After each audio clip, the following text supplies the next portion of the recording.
ఇప్పుడు ఎవిస్ హాస్పిటల్ని సంప్రదించండి. స్కానింగ్ కూడా ఫ్రీగా చేస్తున్నారు. Avis hospitals. నమస్తే రమగారు. నమస్తే జయ. రమగారు, భగవంతునికి సంబంధించి పూజా విధానం వీటికి కొన్ని క్వశ్చన్స్ వచ్చినాయండి మీకు, మనకని చెప్పాను కదా. ఒక టాపిక్ చేశాము. ఇంకొక టాపిక్ ఏంటంటే, దీపారాధన చేసిన తర్వాత అనుకోకుండా దీపం కొండెక్కితే ఏదైనా అశుభమా? తర్వాత ఇలాంటి ప్రశ్నలేనండి. తులసి మొక్క దాన్ని ఏమనొచ్చో మరి, వాడిపోయింది, అప్పుడు ఏదన్నా ఇంటికి ఏమన్నా అరిష్టమా? ఇలాంటివి డౌట్స్ వస్తూ ఉంటాయండి. సినిమాలు బాగా ఫాలో అయితే ఇలా అవుతుంది. కాదమ్మా, దేవుడి గదిలో దీపం పెట్టాము, దానికి అవతల ఒక తలుపు ఉంది అనుకో, పొరపాటున నువ్వు ఆ తలుపు తీసావు, దీపం కొండెక్కుతుంది కదా. కొండెక్కుతుందా? ఎక్కదా? ఎక్కుతుంది సహజంగా. ఇప్పుడు ఏం జరిగినట్టు అక్కడ? చాలా అత్యంత సహజమైన విషయం జరిగింది కదా. తులసి మొక్కలు పెట్టావు. మొక్కలు, తులసి అనేది చెట్టు, దాన్ని చక్కగా కాపాడుకోవాలి నువ్వు. ఏదో పొరపాటున ఎండ ఎక్కువైందో, ఓ పూట నువ్వు నీళ్లు పోయలేదో, లేకపోతే ఏదైనా చీడపోయడ ఆశించిందో, పొరపాటున ఆ పక్కన ఆరేసిన బట్టల్లో ఏదైనా దాన్ని పట్టుకుని మనం బట్టలు లాగినప్పుడు ఇది లాగబడి వేరు కదిలిపోయిందో, జరిగింది, వెళ్ళిపోయింది, తులసి చెట్టు వెళ్ళిపోయింది. ఏమైంది? ఇంకో 2 వర్షాలు, ఒక వాన పడేసరికల్లా ఆల్రెడీ పడిన తులసి గింజలు మొలకెత్తి వచ్చేస్తాయి కదా తులసి. ఓకే, ఇప్పుడు నీ 3వ ప్రశ్న మంగళసూత్రాలు. అదే కదా, మంగళసూత్రాలు తాడు లేదా తాడు పెరిగింది. పెరగటం అంటే అదే పోవడాన్ని మనం అలా చెప్తాం. తాడు పెరిగిపోయింది, సూత్రాలు కింద పడిపోయినాయి, లేదా ఏదో జరిగింది, అశుభం, అదేదో జరిగిపోతుంది.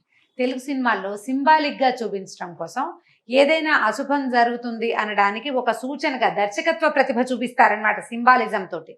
ఒక ఆయన ఎవరికో అనారోగ్యంగా ఉందనుకో, దీపం ఇలా ఇలా ఇలా అయిపోయి కొండెక్కిపోయినట్టు, అంటే మరణాన్ని చూపించకుండా మరణాన్ని సూచించే విషయంగా జ్యోతి కొండెక్కింది అని చూపిస్తాం.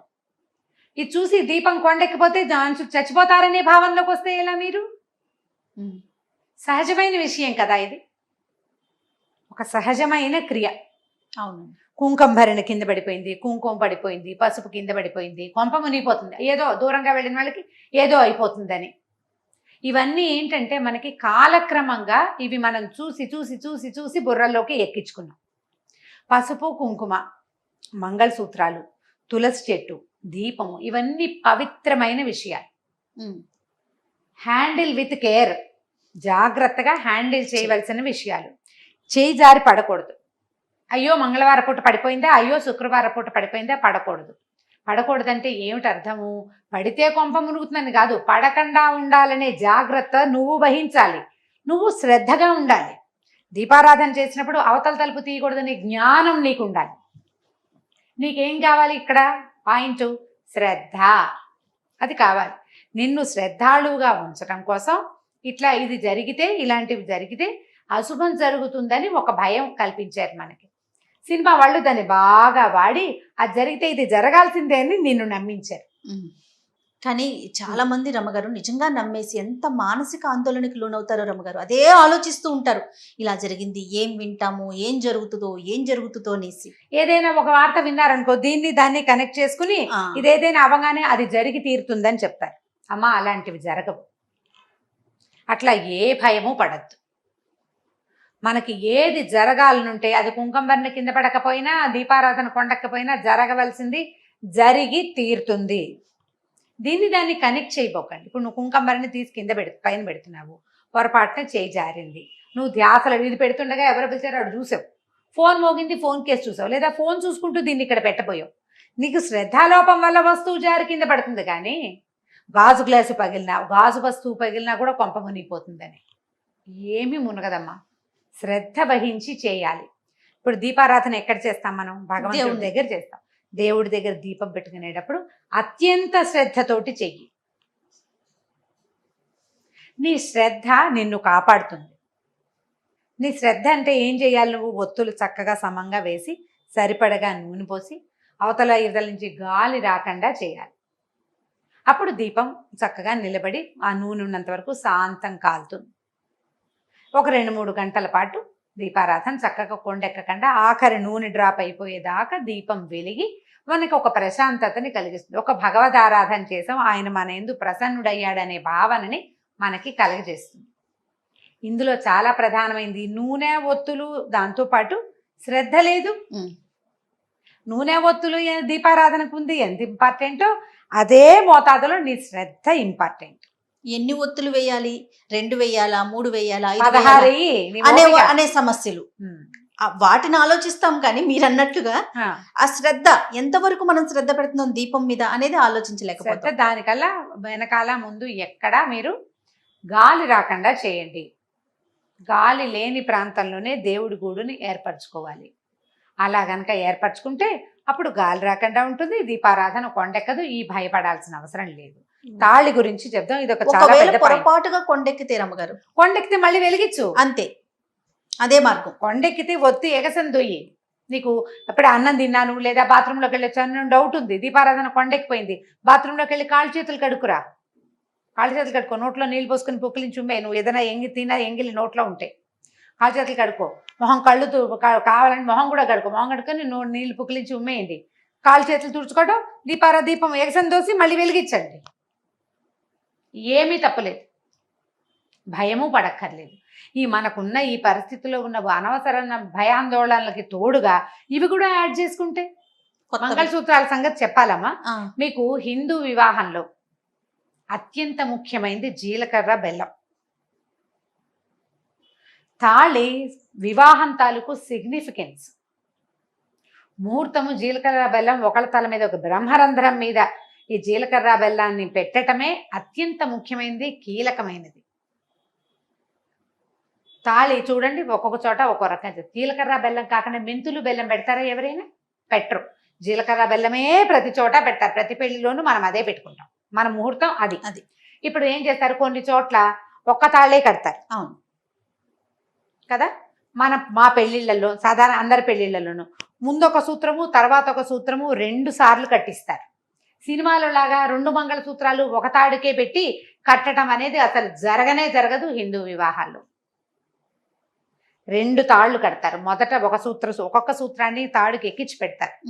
ముందొక సూత్రం తర్వాత ఒక సూత్రము కట్టాక మళ్ళీ తర్వాత నాగవల్లి సదస్యం. బ్రాహ్మణ వివాహాల్లో అలా జరుగుతాయి. ఏం చేస్తారు, నాగవల్లి సదస్యం అని ఇంకొక వేడుక ఉంటుంది హోమంతో పాటు. అది హోమం చాలా ముఖ్యమైనది మా వివాహాల్లో. అప్పుడు నల్లపూసలు కానీ నాగవల్లి కోడు అంటారు, ఇంత కోడు 2 గుళ్ళు ఉంటే నల్లపూసలు. కొంతమందికి నల్లపూసలు ఉంటాయి, కొంతమందికి ఉండవు. మా వివాహాల్లో నల్లపూసలు ఉండవు.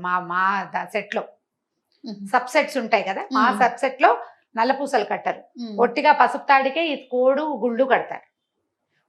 మా అత్తగారి ఇంట్లో నల్లపూసలు కడతారు. సబ్సెట్స్ లో తేడాలు ఉంటాయి కదా. ఇప్పుడు అసలు మొత్తం పెళ్లికి ఒకే తాళి ఉండే జాతులు కూడా కొన్ని ఉన్నాయి.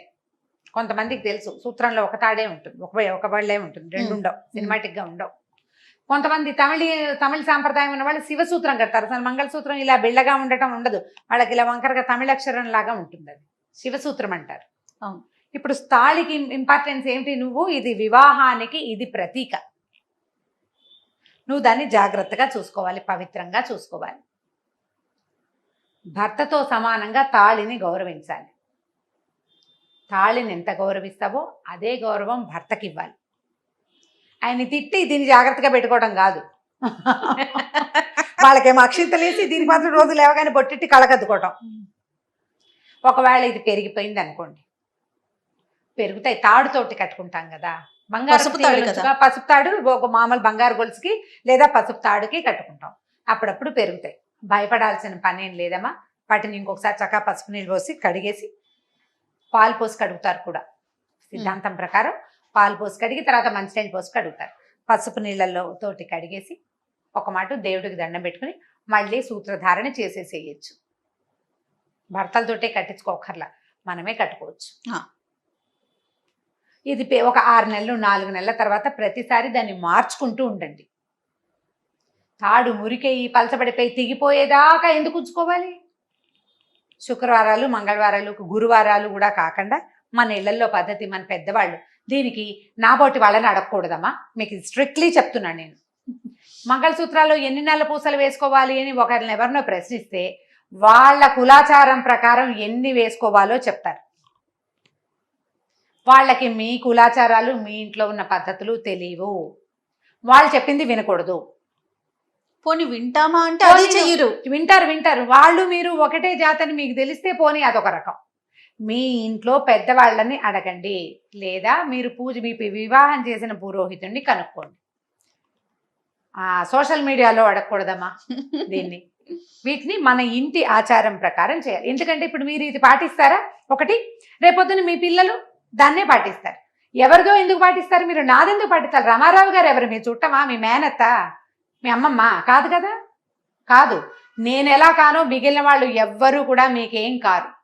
వీళ్ళు మీకు ఒక సలహా, ఒక సూచన చెప్పడానికి మాత్రమే యూట్యూబ్లోనో ఫేస్బుక్లోనో కనపడతారు, ఒక మంచి మాట చెప్పడానికి.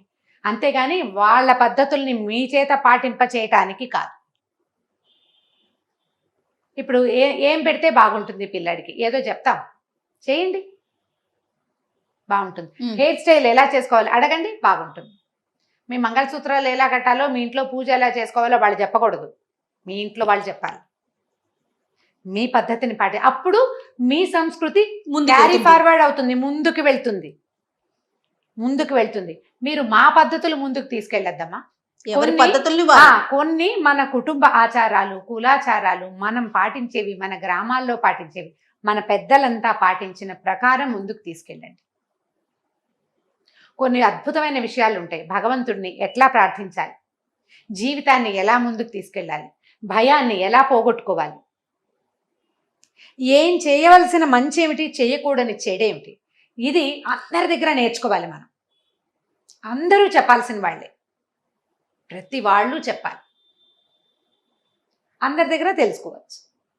కానీ ఇలాంటి పద్ధతులు మాత్రం ఖచ్చితంగా ఇళ్లలోనే తెలుసుకోవాలి. సూత్రానికి గనక తాడు పెరిగితే ఏ భయమూ లేదు, దేవుడికి దండం పెట్టుకోండి.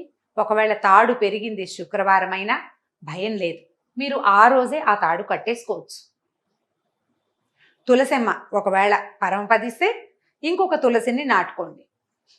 ఎప్పుడైనా తులసి మొక్క తెచ్చి పెట్టుకుంటే కొత్తగా 2 మొక్కలు నాటండి.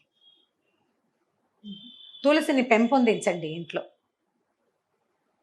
పెంపొందించుకోండి. 3-4 మొక్కలుంటే ఒక మొక్క పరంపదించినా మిగిలిన మొక్కలు కనపడుతుంటాయి, భయం లేకుండా ఉంటుంది. ఇది మీ భయం లేకుండా ఉండడానికి. అండ్ మోర్ ఓవర్ తులసి మొక్కలు కనుక మనకి ప్రాంగణంలో, ఇంట్లో బాల్కనీస్లో, కిటికీల దగ్గర ఉంటే ఆ గాలి మనకి మంచిది, ఎక్కువ ఆక్సిజన్ని ఉత్పత్తి చేస్తుంది, ప్రశాంతంగా ఉంటుంది. తులసి గాలి ఆరోగ్యదాయిని. ఒక్క మొక్క పెట్టుకుని ఆ ఒక్క లింగులు ఇటుకమని మాత్రం చేయబోకండి. తోడు లేకుండా తులసిని ఉంచద్దు. ఆమెకు తోడు ఉండాలని భావించి 2-3 మొక్కలు, ఎంత 5 రూపాయలు 10 రూపాయలకు తులసి చెట్లు దొరుకుతాయి. ఏ నాబోటి ఆంటీల దగ్గర తులసి విత్తనాలు తెచ్చుకుంటే ఓ గుప్పెడు చల్లారంటే 10-15 మొక్కలు వస్తాయి. చక్కగా అన్ని ఉంచుకోండి, భయం లేకుండా ఉంటుంది. అంతే, భయాన్ని పోగొట్టే పద్ధతులు వెతకాలి అంతే. ఇది ఎప్పటికీ భయం అయింది మీకు. ఒక్కసారి ఆలోచించండి, ఇవన్నీ ప్రకృతికి సహజమైనవి, దీనికి భయపడాల్సిన పని లేదు. ఏదో చూపించేస్తుంది నాకు అని భావించద్దు. మీకు మనకి శ్రద్ధాలోపం జరుగుతోంది అనేది మాత్రం తెలుసుకోండి, శ్రద్ధని పెంపొందించుకోండి. అంతే ఆన్సర్. సూపర్. నమస్తే రమ్మగారు. నమస్తే చెయ్యి. ఇక ఈ వీడియో కనుక మీకు నచ్చినట్లయితే లైక్ చేయండి, షేర్ చేయండి. మరిన్ని ఇంట్రెస్టింగ్ వీడియోస్ కోసం మా ఛానల్ని సబ్స్క్రైబ్ చేసుకోండి.